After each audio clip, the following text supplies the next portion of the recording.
Welcome back to Edu Skills. OET made easy. Our mission is to make you fall in love with OET. If you're watching this on YouTube, kindly consider subscribing to the channel. Give us a thumbs up if you like our work and share to your contacts so that we reach out to maximum number of OET aspirants, especially those who are financially struggling to crack OET.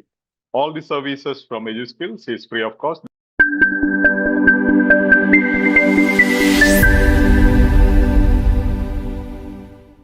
OET 2.0 orientation, we will be getting into the basics, but then it's very, very important. And if you have already attempted the exam, you will know why you haven't scored good in your exam. First of all, you should know the platform. The name of the platform is EduSkills International.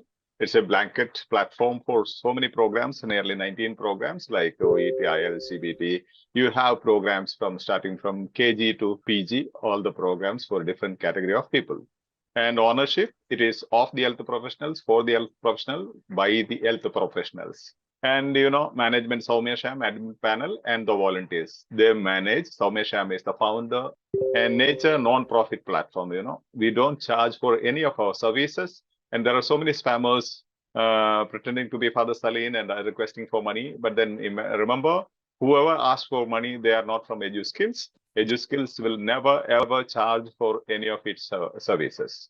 The mission of EduSkills is to inspire learners to fall in love with the learning process and hence make education an experience. In short, learning made easy. So the caption is fall in love with OET, experiential learning, and learning made easy.